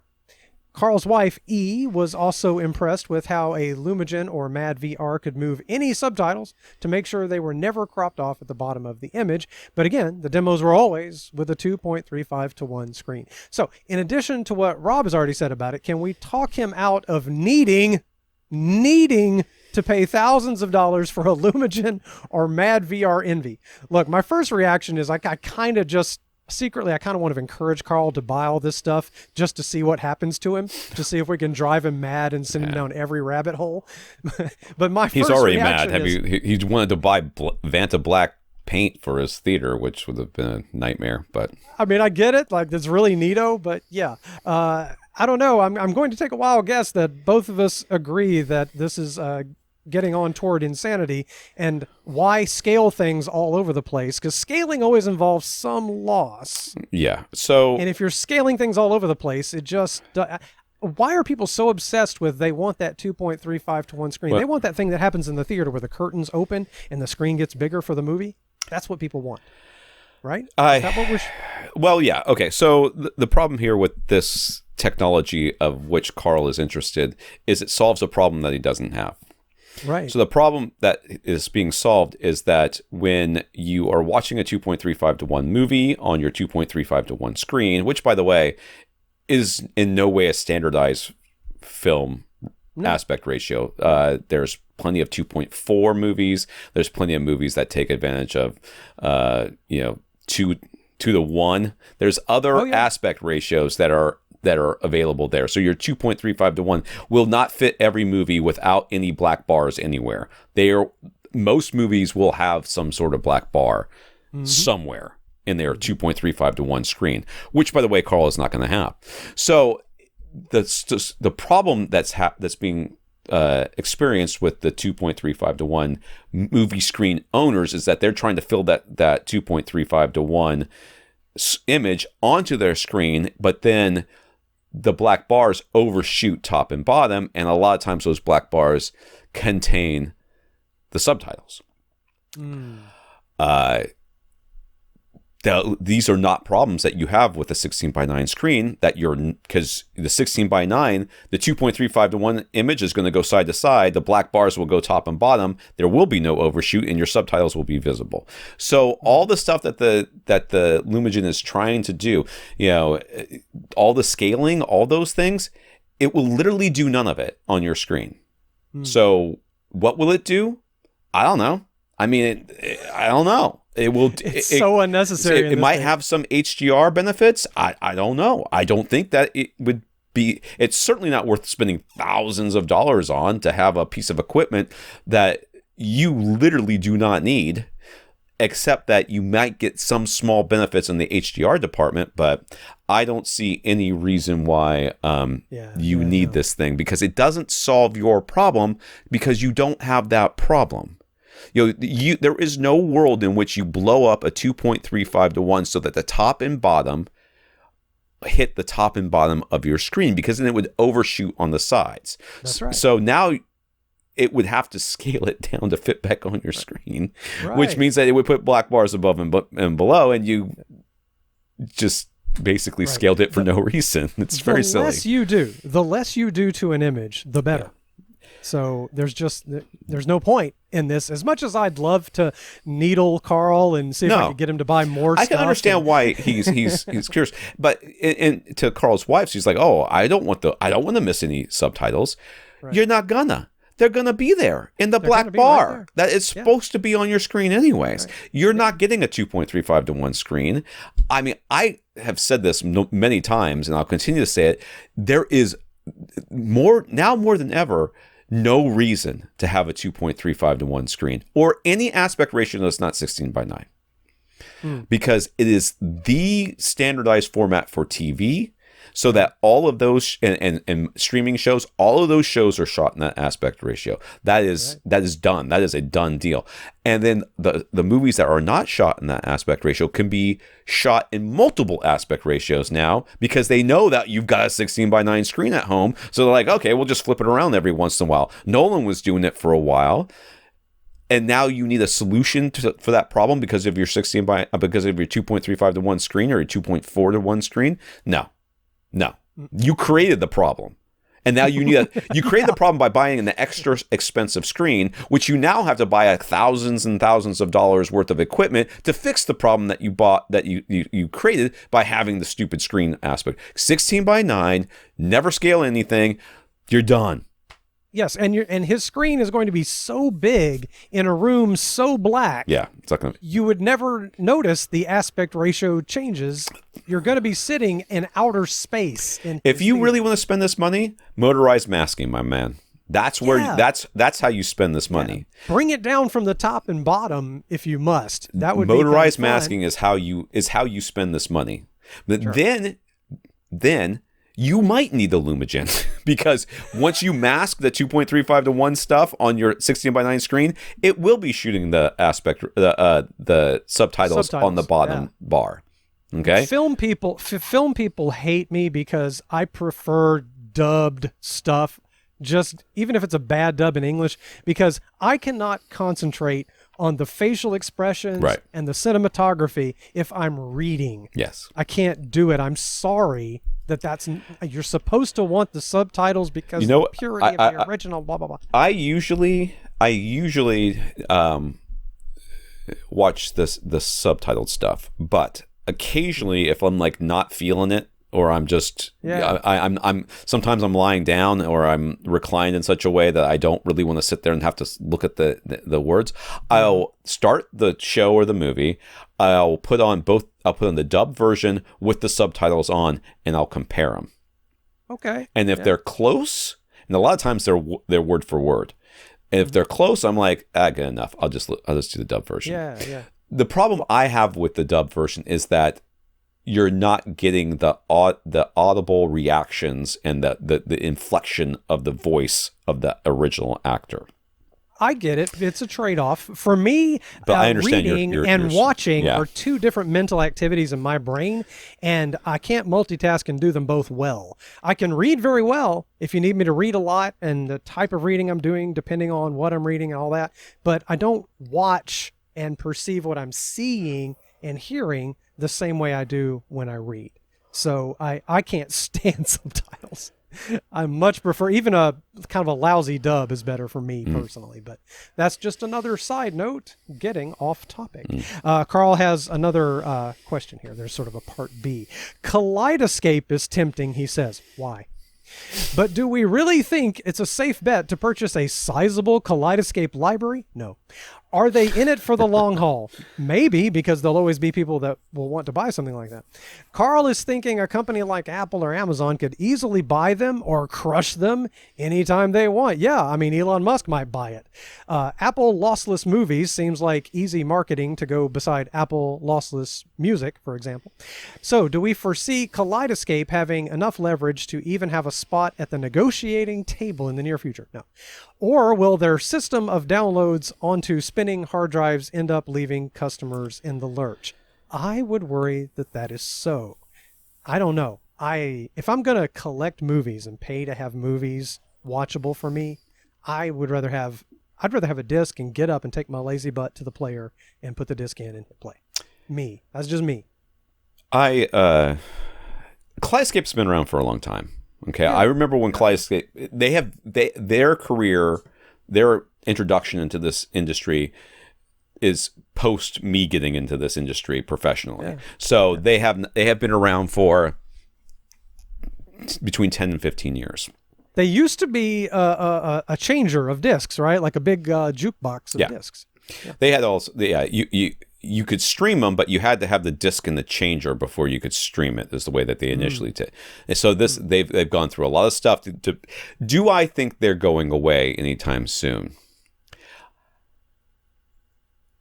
Anything can go away. I always want to say yes, but they have been around long enough that they've kind of proven themselves, but that doesn't mean anything. We talked about last week, whatever Insteon company that was that just shuttered and didn't tell anybody, and that was it. They were gone. You know, that could that happen to Kaleidoscape? Absolutely. There's no doubt in my mind. I mean, sure. like Lee said, Elon Musk decided that he wanted Twitter, and a week later he owns Twitter. So it can tell happen. Them what's happening there. It can. It really doesn't make sense to me if you are a person that is price conscious to not have the physical discs, burn them to a NAS, and stream them over Plex, which gives you every bit of what Kaleidoscape offers. It's just more user intensive on your end. There is no reason why you couldn't pay some IT professional, or if that's really what you want, to come in and burn your entire library for you, get all the stuff set up, with the art and the whatever, all the different things that you have to do, and get that all set up for you, like a custom installer come in and do that. And at least you still have the discs and you still have the hard drives, and it's still there. It would give yours you forever. The exact, for me, Kaleidoscape is for people who, if Kaleidoscape went away, would be annoyed, but not by the loss of the money. They would be the loss of the access would piss them off, but not the loss of the money. And if you're worried about the money of it going away, I don't think Kaleidoscape is really for you, because you're talking about switching completely over to them, which I don't think that's a bet that will pay out indefinitely. I feel like Kaleidoscape is not going to be, in Blade Runner, 2180 or whatever the next one is, and there's not going to be a building in the middle of that with Kaleidoscape across the top of it. It's still going to say Apple and Google and Meta and other things up there, but it's not going to say Kaleidoscape. That's not going to be one that's going to be there. So I think I'm happy with going forward. I'm going to watch the vast majority of my movies as streaming 4K HDR. I seem to be able to get most everything I want to watch like that, and I'm kind of cool with that. And if I just love something that I know I'm going to watch it multiple times, maybe then I buy a disc, and that's enough for me. But I guess not everyone's me. Yeah. Thank God. I wouldn't want to put that much money. I don't think your wife could take any more yous around. No, I wouldn't want a bunch of me's. I mean, we'd get along for a while and then we'd get sick of each other. Okay, but that's. I think that's going to be it. I think we're gonna stop right there, because it's almost been 2 hours, and the next question is very long. Well, some of these 2-hour club people might be disappointed if we don't give them a full 2 hours, but I think we're there. I think we're fine. I think we're going to be fine. All right. So who do we have left? We've got John. We got Carlos, Aras, And that looks like it. So not too many people, but this is a very long one coming up next. Yeah, John's question is multiple parts. So we're going to skip that for now. We do want to thank our listeners of the week. We want to thank our 145 patrons over at patreon.com. We also want to thank Chris for exposing the hacker who invaded our space, and also Peter's computer to steal a code, and then Chris recovered it and probably gave it back to Peter, would be what I guess. Aras for talking us up to Gary Yakubian. So thank you to our Patreons, Chris and Aras. We also want to thank those who sent us notes of gratitude. We got some from Dan, Eric, Matt, Augie, Gurinder, Patrick, and of course Aras. Aras will get to your question next week. Don't worry. Rob's probably going to be mad at me because I didn't go a full 2 hours, but here I am. I think we're there. I think this counts as 2 hours. All right. You want to get your question answered? All you have to do is ask. You ask by emailing us at question@avrant.com. You got any final words, Lee? Not so much. Just, everybody enjoy life, man. Watch a movie when you need to and get out of the house when you need to. You sure you're drinking coffee and not beer or whiskey? You sound a little too lovey-dovey over there. He's like, my wife's sick. Granted. Please, somebody come help me. I love you all, and I swear it's the truth. You're like my brother. You're like my brother, Todd. I love you, man. I'm an easily stressed person. I'm a little shivering chihuahua of a human being. So I'm looking at the positive side of life. That is true. I showed, when Lee was here, I took him to the dock. Some dude called a shark, and I thought Lee was going to jump overboard, except that's where the sharks were. So he didn't know what to do. He was very confused. I liked that. That was neat, actually. The shark was cool. I enjoyed that very much. All right. For AVRant, I'm Tom Antry. And I'm Lee Overstreet. Go out and listen to something.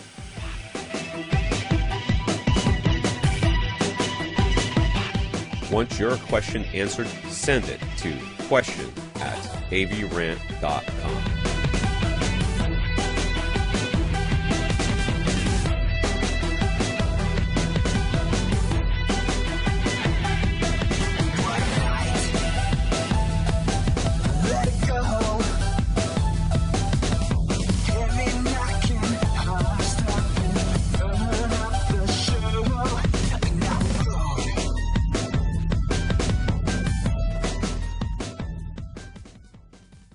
This is AVRant. Now go out and listen to something.